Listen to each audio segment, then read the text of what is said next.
Vaya desde aquí toda nuestra solidaridad y nuestro firme apoyo para con todos los pueblos que luchan por su derecho inalienable a la libre determinación, para alcanzar su independencia plena y ser verdaderos dueños de su destino, de sus tierras y sus recursos. Es hora de que los anhelos de libertad de nuestras hermanas y hermanos del Sahara Occidental, de Puerto Rico, de Nueva Caledonia, de la Polinesia Francesa, de Bonaire y de tantos otros territorios sean finalmente realizados. Venezuela es un país con una profunda vocación anticolonial, heredada de nuestra gesta independentista y del legado de nuestro libertador Simón Bolívar. Y por ello abrazamos con determinación todas estas grandes causas que hemos asumido históricamente como propias. Estamos decididos a contribuir hacia el fin del colonialismo en todas sus formas y manifestaciones. En este mismo sentido, seguiremos reclamando por la restitución de los derechos de soberanía soberanía sobre el archipiélago de Chagos y las Islas Malvinas a sus legítimos dueños como lo son la República de Mauricio y la República Argentina. A pesar de la traición a la causa de las Malvinas por parte del inefable Javier Milei, el hermano pueblo argentino podrá contar siempre con la solidaridad y el pleno apoyo de Venezuela en este justo reclamo histórico. Señor presidente, todavía hoy los pueblos del mundo siguen pagando el precio de las desgracias que dejó el colonialismo de imperios como el del Reino Unido, que cometió crímenes en todos los continentes y ahora intenta borrar de nuestras memorias de manera impune. Uno de ellos, cuyo efecto nocivo aún persiste, es el despojo de los derechos soberanos de Venezuela sobre nuestra Guayana Esequiba. Ese robo tuvo su origen en la política expansionista y violenta ejercida por el Imperio Británico en el territorio venezolano durante todo el siglo XIX, la cual buscó imponerse de manera fraudulenta en 1899 mediante un arbitraje amañado entre las potencias de la época.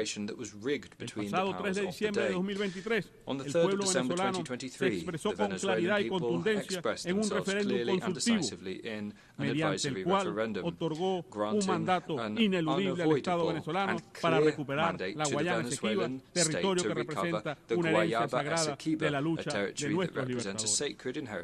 En ese referéndum, el pueblo venezolano ratificó la posición histórica de nuestro país de no reconocer jamás la jurisdicción de la Corte Internacional de Justicia para este caso, ni ninguna decisión que pueda adoptar en este asunto. El presidente de Guyana ha mentido en esta tribuna sobre este aspecto. Venezuela solo reconoce el Acuerdo de Ginebra de 1966 como única vía para alcanzar una solución que restablezca los derechos de Venezuela sobre el territorio de la Guayana Esequiba. En la actualidad, los Estados Unidos de América y Guyana vulneran la declaración conjunta de Argyle, poniendo en peligro la paz, la seguridad y la estabilidad regionales, mediante la presencia militar de actores extrarregionales y el ilegítimo otorgamiento de concesiones petroleras en un área marítima no delimitada. En ese contexto, aprovechamos para reiterar nuestro firme compromiso con la proclama de paz de la CELAC de América Latina y el Caribe como una zona de paz. Es momento que Guyana demuestre su compromiso con esta proclama, con el diálogo, con el respeto mutuo, con la tolerancia y el entendimiento, volviendo al Acuerdo de Ginebra. Señor presidente, la ilegal aplicación de medidas coercitivas unilaterales contra pueblos enteros por parte de Estados Unidos de América y de la Unión Europea representa una flagrante violación de la Carta de Naciones Unidas y de toda forma norma de derecho internacional. Estas medidas se constituyen en violaciones en masa de los derechos humanos, incluyendo el derecho al desarrollo, así como en verdaderos crímenes de lesa humanidad. Reiteramos nuestro llamado al levantamiento completo, inmediato e incondicional de todos los regímenes de mal llamadas sanciones y bloqueos que hoy son aplicados contra más de un tercio de la humanidad, incluyendo 30 millones de venezolanas y venezolanos. Nuestra solidaridad con las hermanas y hermanos de Belarus, de la República Popular Democrática de Corea, de Cuba, Eritrea, Irán, Nicaragua, Zimbabue y a tantos otros que sufren día a día los efectos de estas políticas criminales.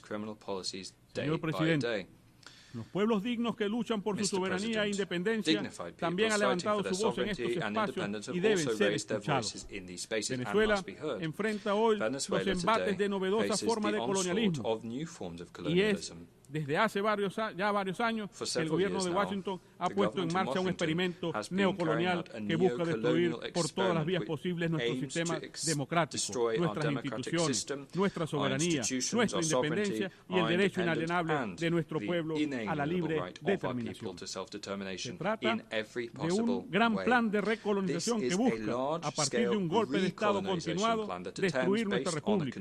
Para la ejecución de ese plan, todas las opciones han estado y siguen estando sobre la mesa.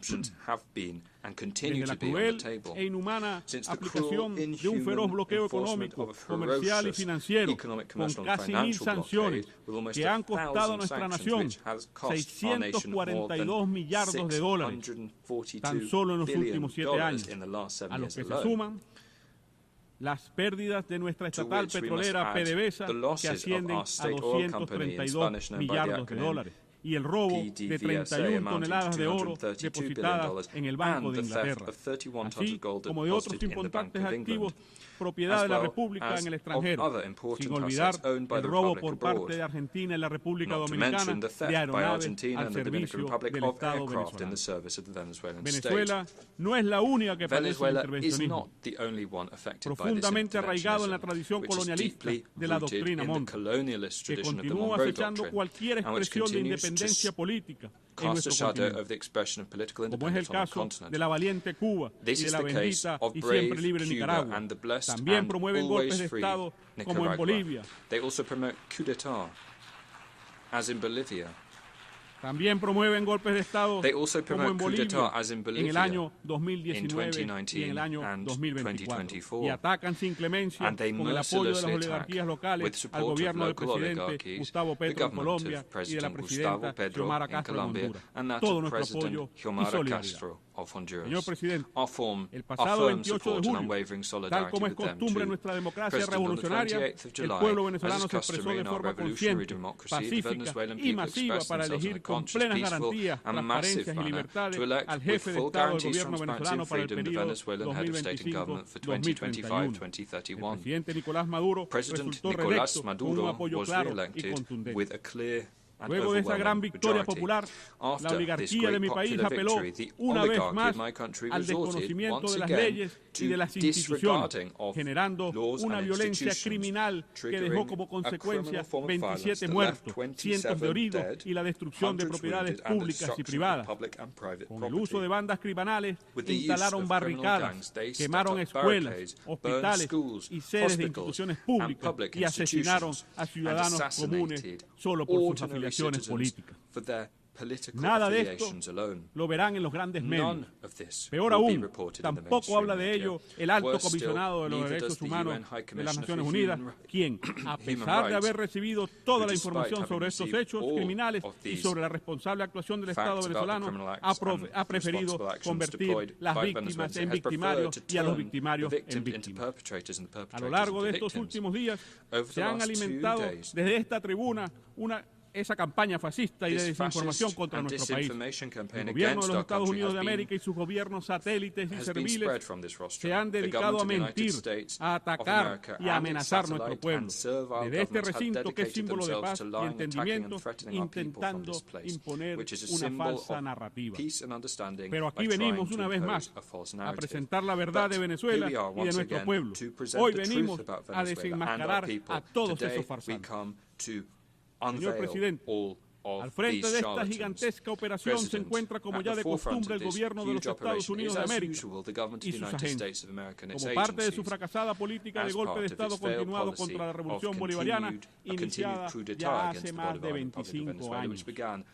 Desde su territorio, específicamente desde el estado de la Florida, se planifican ataques terroristas contra funcionarios e instalaciones públicas. También utilizan las redes sociales con impunidad y pleno apoyo de la Casa Blanca para promover incursiones mercenarias, como ya sucedió en mayo del año 2020. Aunque Washington niega estar involucrado en esta oportunidad, fueron capturados infraganti. Las investigaciones sobre los últimos planes de agresión han arrojado que detrás de la violencia postelectoral se encontraban varios mercenarios norteamericanos y europeos, incluyendo un militar activo de los Estados Unidos de América especializado en operaciones terroristas y de desestabilización. Estos criminales han confesado que pretendían asesinar al presidente Nicolás Maduro, a la vicepresidenta ejecutiva y a varios altos funcionarios del Estado venezolano, además de atentar contra la infraestructura fundamental de servicios como el agua y la electricidad. Informamos que todos han sido capturados, incluyendo 2 personas vinculadas al Centro Nacional de Inteligencia de España. También han sido incautados más de 400 fusiles de distinto tipo, algunos de ellos de uso exclusivo de las Fuerzas Armadas de los Estados Unidos de América. En las próximas semanas, nuestro gobierno presentará más pruebas de lo ocurrido, mucho más contundentes, las cuales sorprenderán al mundo. Señor presidente, Una fase adicional de este plan criminal de agresión se ha desarrollado en los últimos días a través de otro grupo de mercenarios que abrieron una página web en este país para abiertamente recaudar fondos para atacar Venezuela y ejecutar magnicidios. Esta iniciativa cuenta con el respaldo público de agencias gubernamentales y parlamentarios de los senadores estadounidenses. La hipócrita narrativa oligarca no condena tal aberración. En este orden, es pertinente subrayar la obligación que tienen los estados de garantizar que su territorio no sea utilizado para financiar, planificar, facilitar o cometer actos de desestabilización a través de recursos a mercenarios y terroristas. En este sentido, exigimos al gobierno estadounidense que cumpla sus obligaciones internacionales en esta materia. Asimismo, tenemos que enfatizar que estos planes terroristas planificados durante meses ocurrieron en simultáneo a las negociaciones y la firma de acuerdos entre Venezuela y los Estados Unidos de América en Doha, en septiembre del año pasado, a través de los cuales se buscaba avanzar hacia la normalización de las relaciones entre ambas naciones. Una prueba más de que no se puede confiar en la palabra y la supuesta voluntad del imperio. El pueblo venezolano exige el inmediato cumplimiento de todos los acuerdos, todos los compromisos acordados en Doha, de levantar todas las sanciones, todas las medidas coercitivas unilaterales que ilegalmente pesan hoy sobre nuestro país, y agradecemos al gobierno del Estado de Qatar por sus buenos oficios como facilitador en estas negociaciones. Por otra parte, y aquí tenemos que decirlo, todo esto ocurre también mientras el gobierno de los Estados Unidos de América, que fomenta y financia acciones criminales alrededor del mundo, incluye a Cuba sin fundamento alguno en una lista espuria de países que supuestamente patrocinan el terrorismo. Exigimos también el cese de ese ataque contra la patria de Martí y de Fidel, que profundiza aún más los impactos del bloqueo. Señor presidente, esta nueva agresión contra Venezuela, que continúa en desarrollo, tendrá exactamente el mismo destino que todas las anteriores, un estrepitoso fracaso. A pesar de las operaciones psicológicas con las que se busca generar confusión, de las operaciones abiertas y encubiertas desde Washington, en el marco de una denominada política de máxima presión, en Venezuela hoy reina la paz social. Los planes para generar violencia han sido derrotados gracias a la firmeza de nuestro pueblo por defender su derecho a vivir en paz. Hoy, además, Venezuela viene experimentando un crecimiento que le permite insertarse con fuerza en la dinámica económica mundial, aportando su fortaleza en la producción de energía, de alimentos, de bienes y servicios de primera necesidad. Esta épica ha sido posible gracias al empeño del pueblo venezolano y a un liderazgo firme que ha logrado enfrentar el bloqueo. Señor presidente, en medio de esta coyuntura, nuestro llamado a los pueblos libres del mundo y amantes de la paz es a fortalecer la unidad frente a quienes intentan dividirnos para lograr así sus planes de dominación neocolonial. Es la hora del sur global. Es la hora de ese anhelado nuevo orden mundial. Es la hora de consolidar este nuevo mundo pluripolar y multicéntrico de paz y prosperidad económica, libre de hegemonía. Es la hora de rescatar los principios fundacionales expresados en la Carta de las Naciones Unidas y hacer honor a que esta organización esté al servicio de nosotros los pueblos, como reza su preámbulo. Venezuela pone al servicio de la humanidad su diplomacia bolivariana de paz para avanzar en esa dirección, tal como lo demuestra su liderazgo frente al grupo de amigos en defensa de la Carta de la Organización de Naciones Unidas. Estos son los principios que constituyen la narrativa de los pueblos libres, que expresan en las nuevas formas de asociación basadas en los principios de solidaridad y complementariedad, como la alternativa bolivariana para los pueblos de nuestra América, ALBA-TCP, los BRIC y otros horizontes esperanzadores del nuevo orden mundial emergente en el que nuestro país se viene insertando a paso acelerado. Señor presidente, permítame concluir enfatizando que en Venezuela seguimos de pie, dando la batalla de la mano de nuestro pueblo, en permanente organización y movilización popular, en la lucha por seguir consolidando nuestra independencia.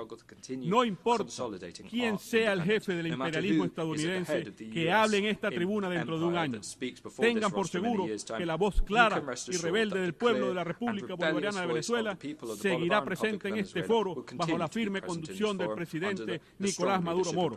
Con Bolívar decimos, Dios concede la victoria a la constancia. Muchas gracias, señor presidente.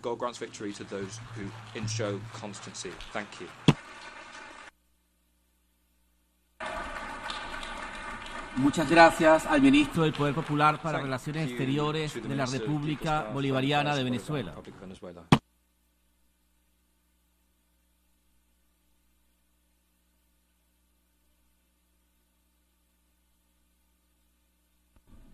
Doy ahora la palabra al excelentísimo señor Macron, ministro de Relaciones Exteriores y Comercio Internacional de Zimbabue.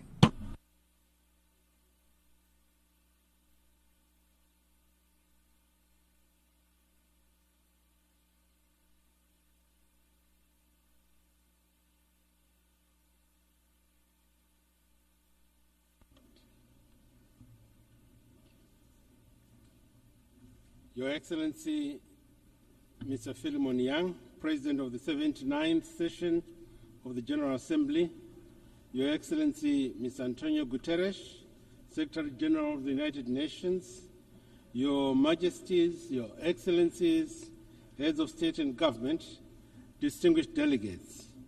Allow me to extend my heartfelt congratulations to you, Your Excellency, Mr. Philemon Yang, on your election as President of the 79th session of the United Nations General Assembly.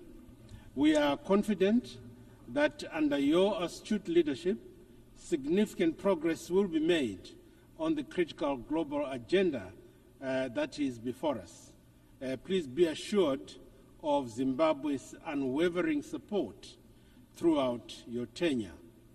I would also like to pay tribute to your predecessor, Ambassador Dennis Francis, for his exemplary stewardship of the 78th session of the General Assembly.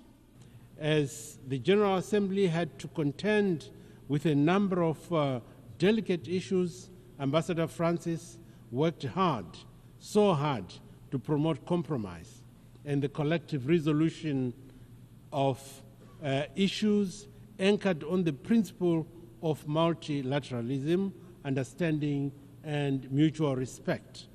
Mr. President, in an increasingly polarized and insecure world, dialogue and diplomacy are indispensable. Our world is besieged by numerous global challenges, both natural and man-made. The interconnectedness of our world means that events in one region inevitably affect others. In this regard, the theme of this session, therefore, and I quote, leaving no one behind, acting together for the advancement of peace, sustainable development, and human dignity for present and future generations, unquote, is so relevant and timely. The theme is a reminder of our shared responsibility to build a world that is inclusive, a world that is just and sustainable. It is through collective action, grounded in solidarity and mutual respect, that we can advance peace, foster sustainability, and strengthen multilateralism, as well as uphold human dignity. In this spirit of unity, we must prioritize the most vulnerable and marginalized populations, ensuring that no one and no place is left behind in our pursuit for progress. Sustainable development cannot be achieved without peace, and peace cannot be sustained without addressing the root cause of conflict, chief among them poverty, inequality, intolerance, scarcity exacerbated by climate change, and unwanted and unwarranted external interference in internal affairs of some states. By investing in education, healthcare, and sustainable economic opportunities, we can create resilient societies that empower individuals and communities to thrive. To attain this, we should commit to a renewed sense of global partnership where every nation, large and small, continues to and benefits from our collective efforts. Mr. President, as the 2030 deadline for the Sustainable Development Agenda goals, SDGs, approaches, the global community is at a crossroads and needs to make a critical choice on how to advance these ambitions and ambitious targets. Climate change, geopolitical conflicts, and economic disparities continue to pose substantial barriers to the achievement of the 2030 agenda. It is therefore essential to accelerate action, enhance funding, and foster innovative solutions. The next 6 years are pivotal if achieving the SDGs is to remain within reach. Zimbabwe fully supports the proposed SDG stimulus so as to reinvigorate the implementation of these crucial goals that we set for ourselves. In this regard, the just held summit of the future was an opportunity and indeed an opportune moment for the international community to come together to forge robust frameworks and innovative strategies to address the complex and interwoven challenges we face. We must leverage this moment to reaffirm our commitment to multilateralism, sustainable development, and the principles enshrined in the United Nations Charter. It is imperative, therefore, that we adopt a holistic approach that integrates economic, social, and environmental dimensions, ensuring that we are all inclusive as we navigate the path towards a more resilient and equitable world. The devastating impact of climate change is our common challenge that requires collective action to enable vulnerable communities to adapt while at the same time mitigating the impact. Our SADC region has been affected by the El Nino-induced drought that has created a serious food and nutrition security. In that context, the SADC heads of states and government launched an international humanitarian appeal amounting to US $5.8 billion at the end of May 2024. That figure will go up as more countries of the region complete their own national assessments. The overreaching and overarching objective is to meet the immediate needs occasioned by the El Nino-induced drought, while at the same time building resilience for future shocks, including through the establishment of early warning systems.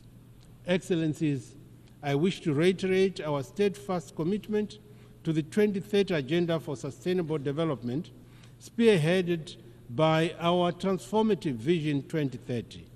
This national blueprint sets forth our aspirations to propel Zimbabwe to upper middle income status by the year 2030, focusing on robust economic growth, sustainable development, and holistic societal transformation. Our strategic thrust encompasses substantial investments in critical sectors that include infrastructure development, education, modern heritage-based education 5.0, model healthcare, and modernized agriculture, pivotal for ensuring the inclusive prosperity across all strata of our society. In earnest pursuit of the SDGs, Zimbabwe has recorded commendable strides across various domains. We have implemented rigorous policies such as our Agricultural 6.0 model aimed at bolstering food security, enhancing access to potable water and sanitation facilities, and investment in renewable energy. Our comprehensive and social protection frameworks and healthcare systems have yielded tangible reductions in poverty levels and disease burdens.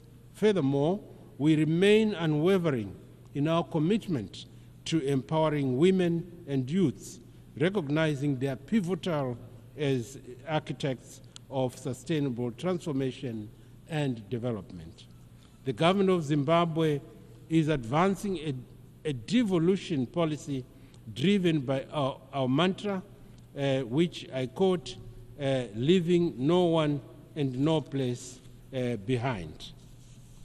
The focus is on promoting grassroots development through empowering provincial and district authorities to lead the way in fulfilling their development aspirations.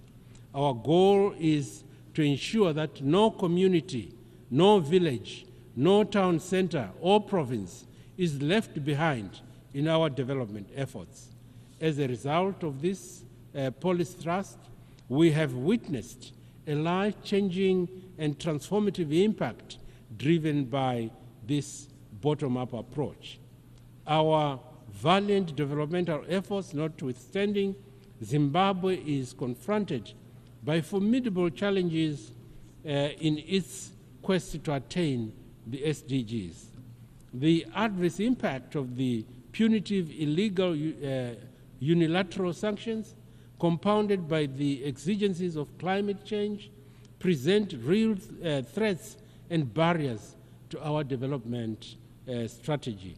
In this regard, we call upon all those that have maintained illegal and unjustified sanctions on Zimbabwe to remove these unwarranted measures immediately and unconditionally to allow us to continue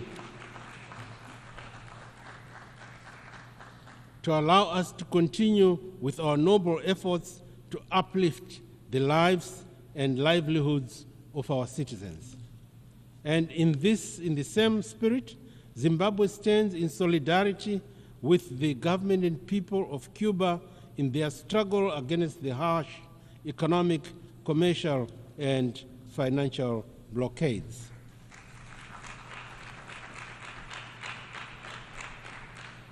We call for the immediate lifting of this stifling embargo to enable the people of Cuba to pursue their aspirations without hindrance and interference. Mr. President, my country remains committed to supporting the self-determination of both the people of Palestine and Western Sahara.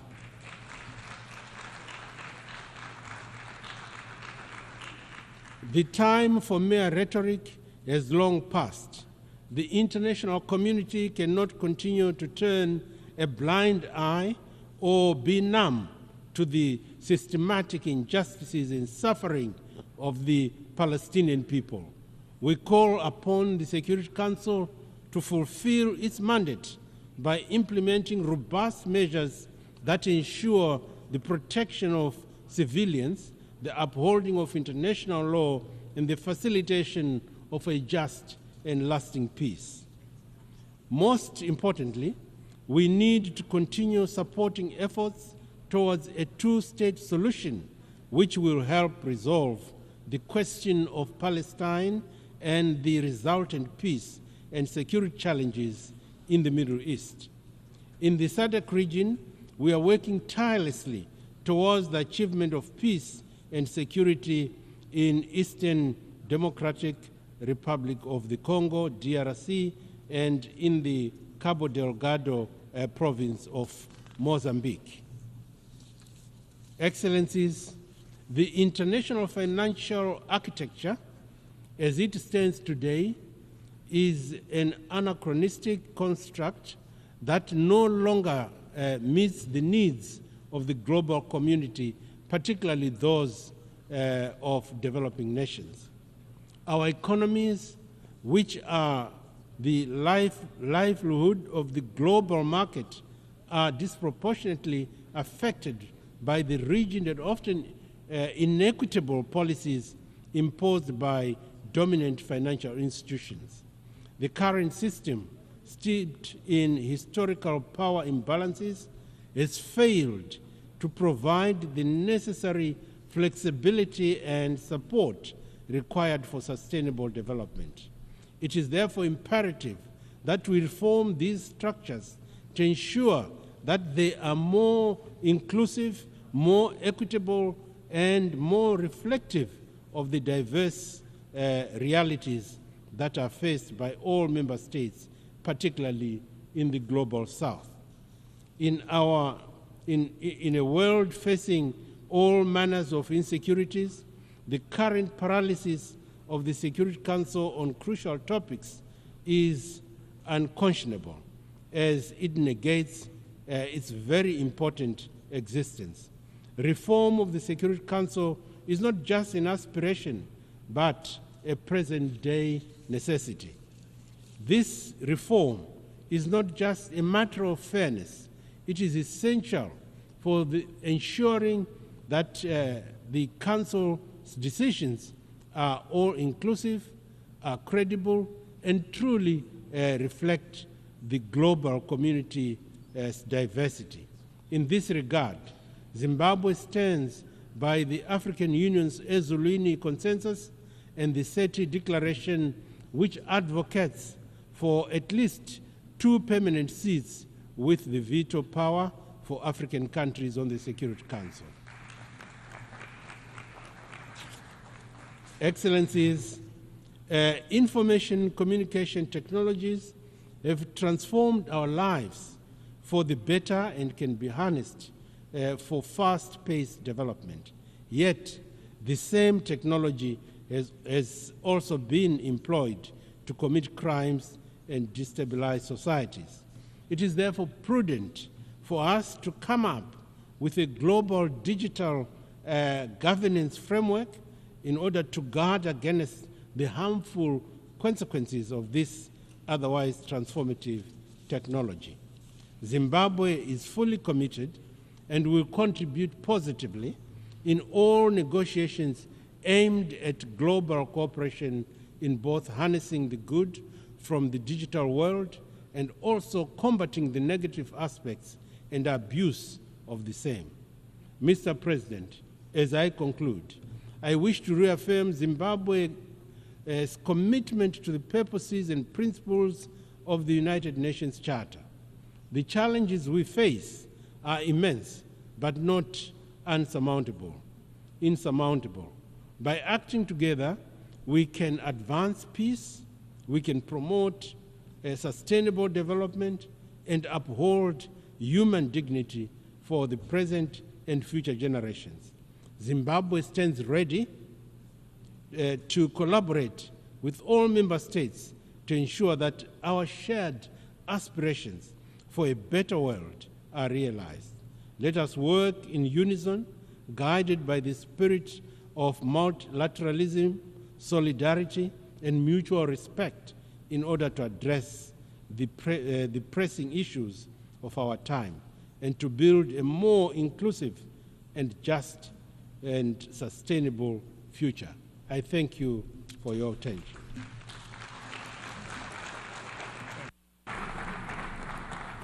Muchísimas gracias al ministro de Relaciones Exteriores y Comercio Internacional de Zimbabue.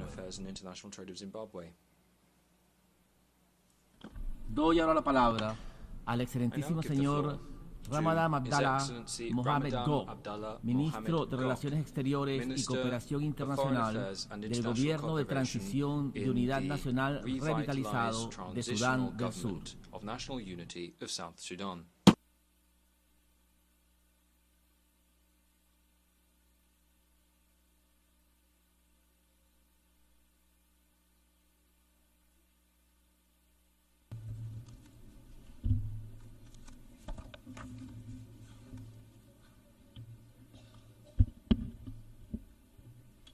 Mr. President, Mr. Secretary General, Excellencies, distinguished delegate, ladies and gentlemen, at the onset, allow me to extend warm greetings and congratulations on behalf of His Excellency Salva Kiir Mayardit, President of the Republic of South Sudan, to Your Excellency Philemon Yang on your election as the President of 79th Session of United Nations General Assembly. His Excellency President Salva Kiir Mayardit, President of the Republic of South Sudan, would have loved to be here, but could not due to competing demands back home. Republic of South Sudan stand ready to support you during your tenure as at the helm of the General Assembly. Allow me also to warmly bid farewell to His Excellency Ambassador Dennis, who was the President of the 78th Session of the General Assembly of the United Nations, for his stellar work in service of the ideals of the UN Charter.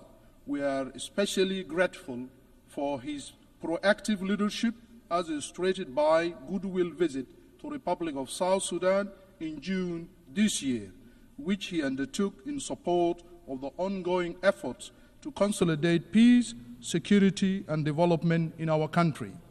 Mr. President, the theme of the 79th session, leaving no one behind, acting together for the advancements of peace, sustainable development, and human dignity for present and future generations, speak directly to the present state of global affairs. The ideals and values envisioned in the UN Charter are as important, relevant, and crucial now as they were at the founding of this noble organization on October 24, 1945.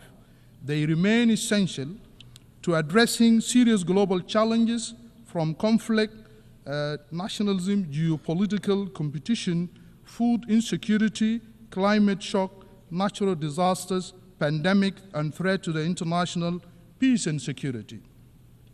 Mr. President, distinguished delegate, the revitalized government of national unity in the Republic of South Sudan, as repeatedly stated by the President of the Republic of South Sudan, His Excellency President Salva Kiir Mayardit, is fully committed to consolidating peace in our country. The implementation of the revitalized peace agreement on the resolution of the conflict for ensuring peace and stability in our country. Thus far, we have made tangible progress in our quest for durable peace and political stability in the country, but we have been constrained by resource challenges to fully meet key benchmarks of the agreement.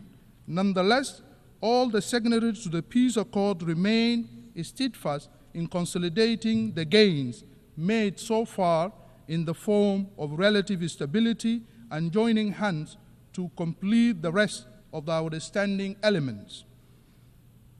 This unity of purpose was illustrated in the recent endorsement by the Cabinet, the Revitalized Joint Monitoring and Evaluation Commission, the RJMEC, and the Revitalized National Legislature of 24 month of extension of the transitional period, paving the way for the organization of free and fair general election that will be conducted in the Republic of South Sudan by the end of December 2026. The decision to postpone the elections, as previously scheduled for, was justified by the fact that essential security sector mechanisms and election-related institutions require more time to fulfill their mandate. Mobilization of funds to complete these important tasks that are critical to the conduct of free, fair, and credible election in the Republic of South Sudan also demands more time. Most importantly, the process of constitution making covers a series of activities and require an adequate time frame for effective consultation with all stakeholders to ensure that a broadly accepted constitution is adopted in South Sudan.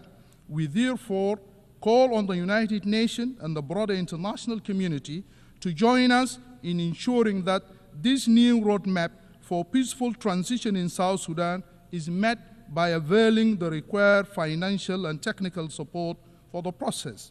Furthermore, I am pleased to report that the revitalized government is currently engaged in robust and promising negotiation with the All-Out Group through the Tumaini Initiative under the auspices of the government of the Republic of Kenya to address all grievances and guarantee the return of those opposition leaders to the Republic of South Sudan. Mr. President, distinguished delegates, over the last year, the conflict in Sudan is the country neighboring to South Sudan, has created one of the worst humanitarian crises in the world. As stated by the United Nations and other United Nations agencies, as an immediate neighbor, we have been impacted by this conflict with about over 800,000 refugees and returnees crossing our borders on a daily basis, coming to South Sudan, fleeing from the war and settling in South Sudan. While we profoundly appreciate the efforts of the United Nations and humanitarian agencies working to elevate the suffering of the victims of this conflict, we strongly encourage support for the IGAD Peace Initiative to bring about peace to Sudan. Furthermore, we also believe that the international community's support for the victim of the war remain inadequate and unresponsive to the impact on the host communities that are also grappling with serious humanitarian challenges. Therefore, we are calling on the international community to expand their support and closely engage with the government of Republic of South Sudan to mitigate and navigate impact of war on all victims. Mr. President, distinguished delegates, it's worth mentioning that the conflict in the Republic of Sudan has also directly impacted the economic situation in the Republic of South Sudan, with oil production significantly reduced since April this year, given the fact that our economy is entirely reliant on revenues that we collect from the sale of oil that pass through Port Sudan. We urge the international community to double its efforts toward resolving the conflict in Sudan. We further call for more solidarity with South Sudan as it struggles to overcome and withstand the dire economic impact created by the conflict in neighboring Sudan. Mr. President, in the last 70 years, 500 million people in Africa also have been affected by the impact of the climate change. As a result, South Sudan battled and suffered from devastating impact of the flood and the drought. Millions of people have been displaced and many lives have been lost due to the flood and the drought. Therefore, there is a need to scale up adaptation action and support to ensure an adequate response in context of the climate crisis. Moreover, we strongly urge developed countries to exercise greater leadership by expanding their financial contribution to the required global mitigation and adaptation interventions, as trillions of dollars are needed annually to tackle the crisis, restore trust in multilateral system. Mr. President, South Sudan recently conducted its first voluntary national review on the Sustainable Development Goals, SDGs, and the recommendation emerging from the findings are informing our immediate interventions. Moreover, our revised national development strategy and annual budget are crafted around a commitment to the SDGs. Furthermore, the Ministry of Finance and Economic Planning and the National Bureau of Statistics, with support from the UN agencies and our development partners, are working to strengthen the capacity of the national statistical system to collect quality and analyze timely and reliable data. The government is actively mobilizing resources to conduct the national population and housing census, thus ensuring evidence-based planning and delivering of essential services to the people. As South Sudan capacitates its statistical system and bolsters its analytical capabilities, the government is using the multidimensional poverty index measuring to guide related policies, designing multi-faceted intervention to improve the life of the disadvantaged group and track progress. Mr. President, in recognition of the role of the women in public life in South Sudan, I am delighted to report to the Assembly that South Sudan is making great stride and improvement in gender equality. The government of South Sudan believes that the active engagement of women in governance and decision-making is crucial and critical to ensuring that implementation of commitment contained in the peace agreement that was signed in 2018 and the Mobutu Protocol, the Action National Plan on the United Nations Security Council Resolution 1325 and the SDGs 2030 Agenda and African Union Agenda of 2036. UNCSR 1325 is practically powerful advocacy tool for equal representation in national governance. As a reflection of our commitment to gender equality, South Sudan Transitional Constitution enshrined 35%, which is affirmative action provision for women in all structures of our government. The peace agreement also mandated the establishment of Women Enterprise Fund to support our women, which shall serve as a vehicle for availing resources that can leverage the entrepreneurial and innovative energies of our dynamic female population. We strongly believe that all these initiatives align with the theme of leaving no one behind. Mr. President, distinguished delegate, South Sudan is a young country in terms of its population, with young people constituting over 70% of the population of our country. This demographic reality can be harnessed for a better future through proactive and progressive investment in the youth. The Republic of South Sudan aims to develop a robust education policy that is focused on unlocking this potential through job creation and innovation, and benchmark under the provision enshrined in the African Youth Charter and United Nations Resolution on Youth-Related Empowerment. The Ministry of Youth and Sport in the Republic of South Sudan and our National Assembly are jointly working on legislation for the National Youth Service and Youth Enterprise Development Fund that will enhance the capacity of our youth.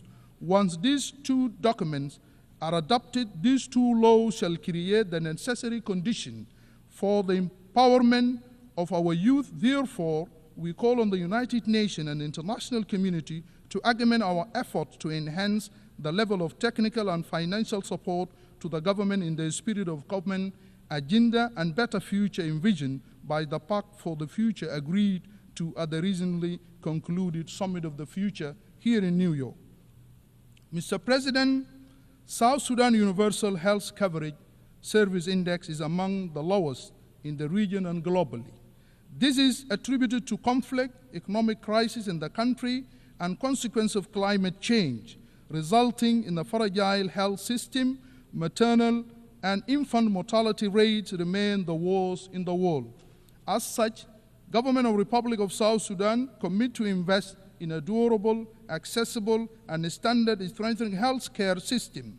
We are committed to optimal health and well-being of our citizens via a primary health care approach as the most inclusive, equitable, and cost-effective path to universal health coverage. Provisions of preventive health service through national programs such as malaria, HIV/AIDS, TB, routine immunization, and maternal and child health programs, including nutritional health service, is crucial for the reduction of the economic burden of health care expenditures for households and the healthcare system in South Sudan. Pandemic preparedness and response through a multi-sector approach but put us on a path to tackle public health emergencies such as responding to the current mpox pandemic and other diseases epidemics in the country.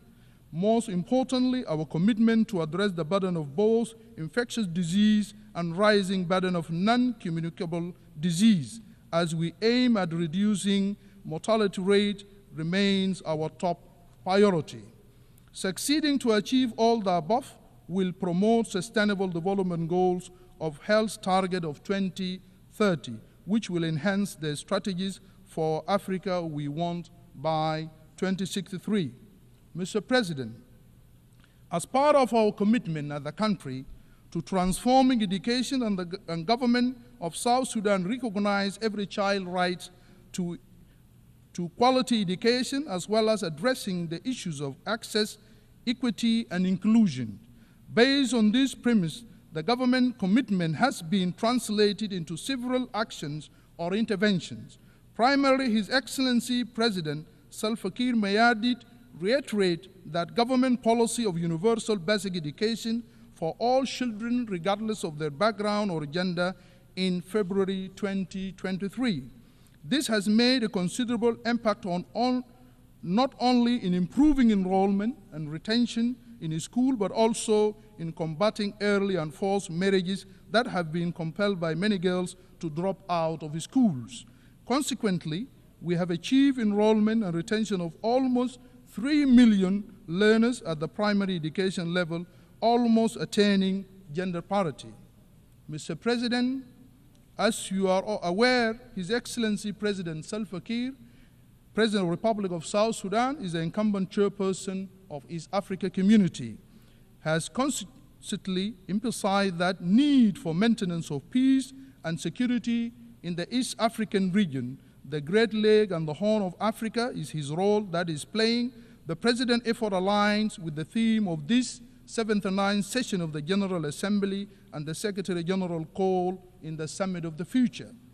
Mr. President, one of the main impediments of South Sudan's full realization of sustainable peace and security is the fact that the Security Council continues to maintain sanctions, individually targeted sanctions, and the arms embargo despite our call and the call from the African Union and IGAD for this sanction to be lifted.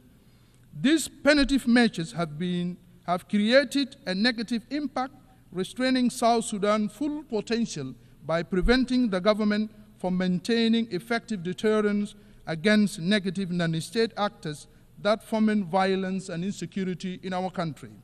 Furthermore, potential investors in various sectors believe that South Sudan is under broad sanction and as a result refrain from investing in our country.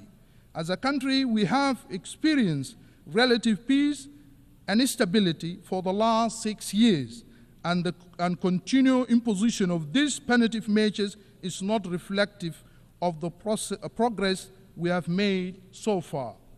Mr. President, for any meaningful peace and security to prevail in the world, we urgently call for reform of the Security Council to be fit for purpose in today's global dynamic and realities. The United Nations has been an integral element in this effort, but it has to evolve in its processes and structures to more optimally address contemporary problems. It is in this context that we join the call for expansion of the UN Security Council to incorporate the voice of the African people in an equitable way that reflects the continent's weight and relevance in maintaining of global peace and order and security. Therefore, I want to hereby state that South Sudan supports the African position and equivocally that most optimal way to restructure the Security Council. The reform proposal announced recently, which grants Africa 2 permanent seats at the Security Council without veto powers, is counterproductive and falls short of the spirit of inclusive and equitable global governance that we have been calling for. This only exacerbates that current inequalities and equities and fail to achieve the elusive consensus and cooperation required at the Security Council. South Sudan therefore called for a text-based negotiation which is more viable and will lead to the Security Council with enhanced credibility and acceptance. Mr. President, in conclusion, I wish to reiterate that our appreciation for your leadership of this 79th session of the United Nations General Assembly, as well as express our commitment to advancement of peace, sustainable development, and human dignity for present and future generations. I thank you. Muchísimas gracias al Ministro de Relaciones Exteriores y Cooperación Internacional del Gobierno de Transición de Unidad Nacional revitalizado de Sudán del Sur. Doy ahora la palabra a la excelentísima señora Zelinda Sosa Lunda, Ministra de Relaciones Exteriores del Estado Plurinacional de Bolivia.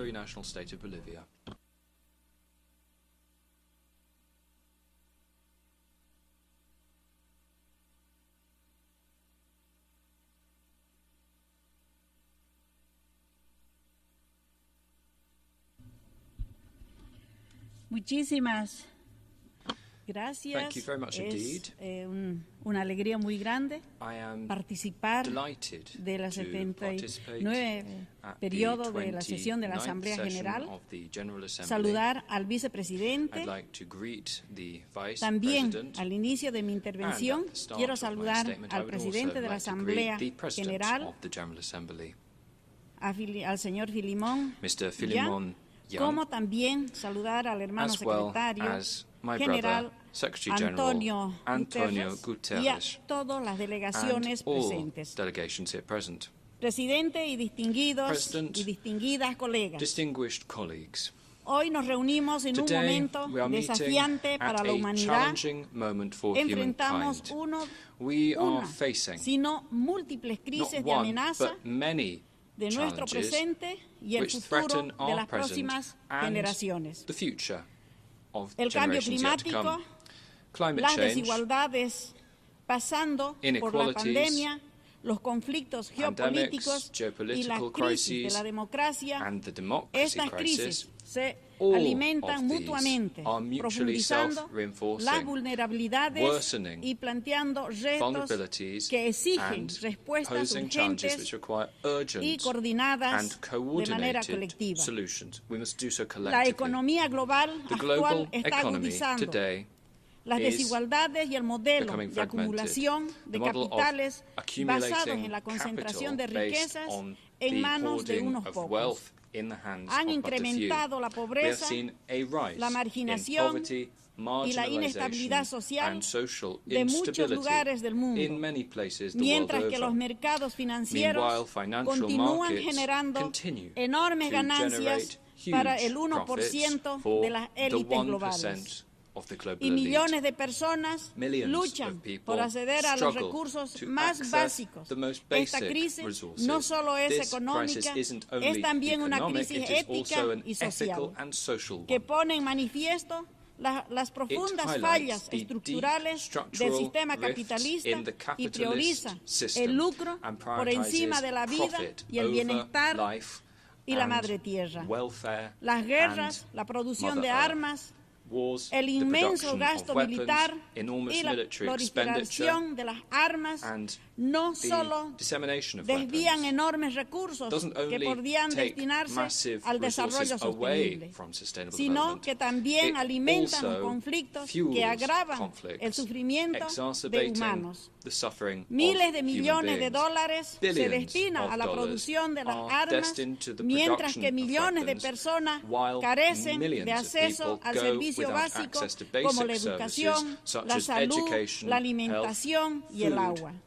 En lugar de buscar soluciones a los problemas comunes, aumenta la inestabilidad global y obstaculiza el cumplimiento de los objetivos de desarrollo sostenible. La crisis ambiental es una de las mayores amenazas y aún nuestras acciones son insuficientes. El calentamiento global, la deforestación, la contaminación y la pérdida de la biodiversidad están devastando nuestro ecosistema, pero también tienen un impacto directo a la vida de millones de personas a través de fenómenos extremos como sequías, inundaciones y los huracanes que cada vez son más intensos, que afectan a las comunidades locales y a los pueblos indígenas. Presidente, la transformación de las tecnologías sin precedentes con el desarrollo de una nueva tecnología y la inteligencia artificial son avances que están redefiniendo la forma en que interactuemos, trabajamos y enfrentamos nuestra cotidianidad. Sin embargo, esta vulneración, esta revolución tecnológica también plantea profundas preguntas sobre el papel de la gobernanza global en un mundo donde el poder tecnológico se concentra en manos de unas pocas corporaciones y naciones. La gobernanza global debe adaptarse para asegurar que estas tecnologías se utilicen de manera equitativa, ética y al servicio del bienestar de la humanidad, en lugar de profundizar las desigualdades o generar nuevas formas de exclusión y control.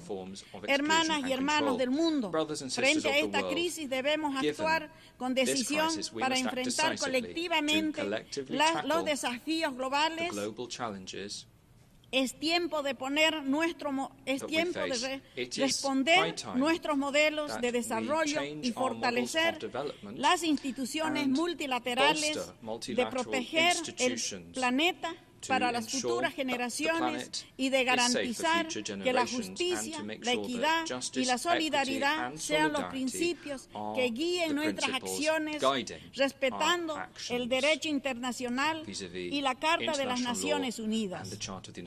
El sistema que ha regido el orden mundial desde el final de la Segunda Guerra Mundial ha demostrado ser insuficiente para abordar la crisis contemporánea como el cambio climático, las desigualdades, los conflictos regionales, la pandemia y las nuevas formas de interdependencia económica, por lo cual un nuevo orden mundial basado en las corporaciones multilateral efectiva, el respeto a la soberanía de todos los países y la equidad en la toma de decisiones globales es imperativo. Para ello es necesario una reestructuración profunda de las instituciones internacionales como el Consejo de la Seguridad de las Naciones Unidas para que sean más democráticas y representativas. Debemos avanzar hacia un sistema donde las decisiones globales se tomen de manera inclusiva, representando la diversidad y las visiones y necesidades de los países en desarrollo. En este sentido, se hace necesario también una profunda reestructuración de la arquitectura financiera internacional que esté centrado en la justicia económica, la sostenibilidad y la inclusión, creando mecanismos más justos para la reestructuración de la deuda soberana, el aumento de la participación de los países en desarrollo en las instituciones financieras y la promoción de flujos de financiamiento que apoyen el desarrollo sostenible y las acciones climáticas.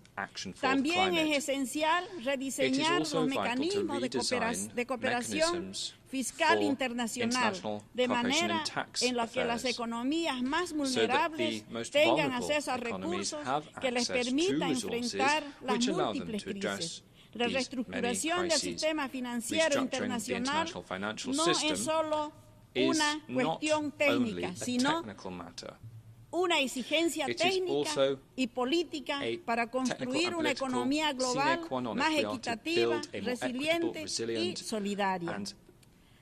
La Agenda 2030 y los Objetivos de Desarrollo Sostenible continúan vigentes y representan una hoja de ruta fundamental para enfrentar los desafíos globales más urgentes.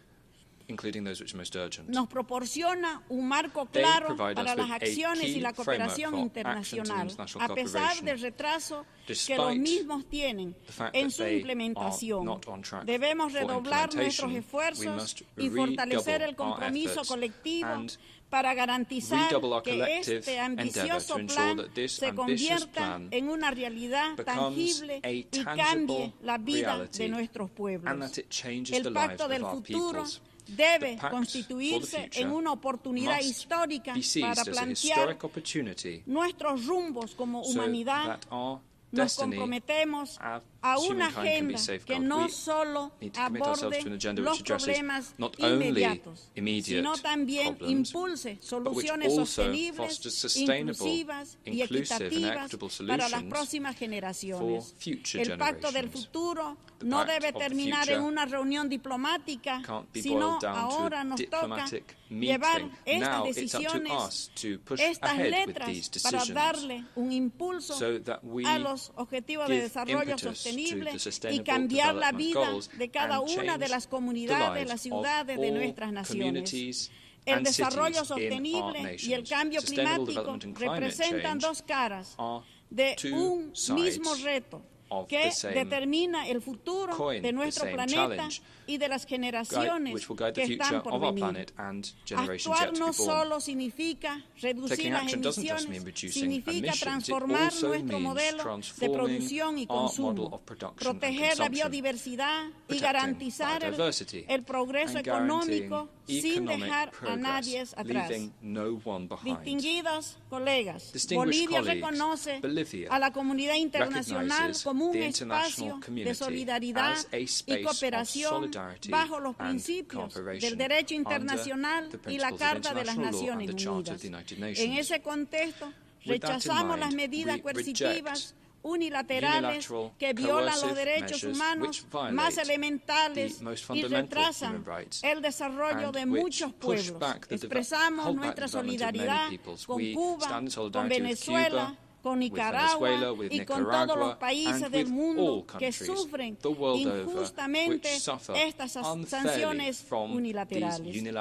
Asimismo, expresamos el más enfático rechazo al bloqueo económico, financiero y comercial por parte de los Estados Unidos contra el hermano pueblo de Cuba. 60 años de injusticia no han sido suficientes para castigar a un pueblo que con valentía han enfrentado los intentos de sometimiento y dominación del poder imperial. Estamos seguros que más temprano que tarde la justicia y la verdad triunfarán. Esta injusticia aún se agrava cuando de manera unilateral Estados Unidos incorpora a Cuba en la lista de los países patrocinadores del terrorismo.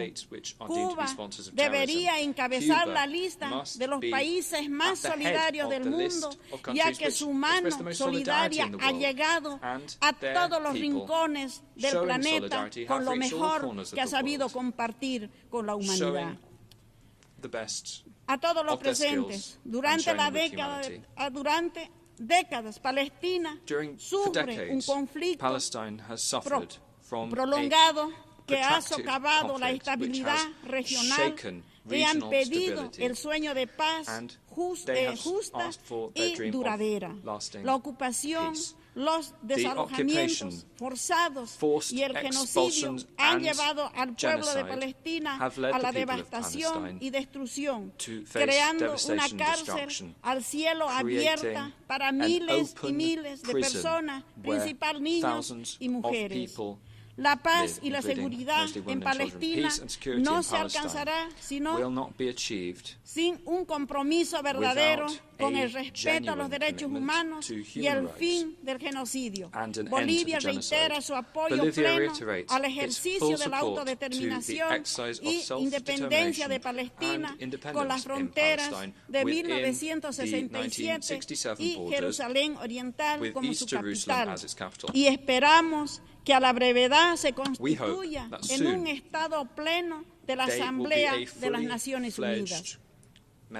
Hermanas y hermanos del mundo, en esta Asamblea quiero reafirmar el compromiso de Bolivia con los principios fundamentales de la Carta de las Naciones Unidas y el derecho internacional. Reconocemos a la ONU como el principal organismo multilateral creado para la humanidad, para el desarrollo, la paz y la seguridad, no solo dentro de nuestras fronteras, sino también en el ámbito internacional. En ese contexto, Bolivia reafirma una vez más su firme intención de cumplir todas las decisiones y las resoluciones de los órganos judiciales del sistema internacional. En esas líneas, Bolivia acudió a la Corte Internacional de Justicia de La Haya en un proceso relacionado con el acceso soberano al Océano Pacífico. Al respecto, la Corte insta a Bolivia y a Chile a continuar el diálogo e intercambio en un espíritu de buena vecindad para abordar asuntos relacionados a la salida soberana del Océano Pacífico, cuya solución ambas partes han reconocido como un asunto de interés mutuo. La Corte hizo un llamado para que ambos países podamos resolver sobre la base del diálogo una solución que sea favorable para ambos pueblos con la finalidad de otorgar a Bolivia una salida soberana al Océano Pacífico, del cual gozaba durante su declaración de independencia, con la misma Corte reconoció en el fallo que corresponde. Mi país está dispuesto a entablar el diálogo cuando así lo decida nuestra contraparte. Creemos que el mar es un derecho del pueblo boliviano y de los pueblos. Bolivia hace un llamado a la comunidad internacional para proteger y apoyar a los pueblos indígenas, quienes han sido los guardianes de la biodiversidad y el conocimiento ancestral. Actualmente enfrentamos vulnerabilidades agravadas por las diferentes crisis. Es importante reconocer su contribución para las acciones climáticas, sus conocimientos y sus prácticas son fundamentales y nos proponen un nuevo modelo de desarrollo para vivir bien en armonía con la Madre Tierra. Asimismo, en este ámbito me permito compartir con ustedes nuestras preocupaciones por la calificación negativa de la hoja de coca, que para los pueblos indígenas originarios campesinos representan parte de nuestra identidad y de nuestra cultura. Por otra parte, proponemos que continuemos avanzando y profundizando las políticas de género y las relaciones sociales, incorporando el enfoque de la descolonización y despatriarcalización que permitirán transformar las estructuras de poder y las relaciones sociales que han perpetuado las desigualdades de género, la opresión de nuestras compañeras y hermanas. Hoy, a nombre del pueblo boliviano y el presidente constitucional Luis Arce Catacora, reafirmamos nuestra convicción democrática y de bienestar del pueblo boliviano para lograr a la brevedad la Agenda 2030 y el vivir bien en armonía con nuestra Madre Tierra.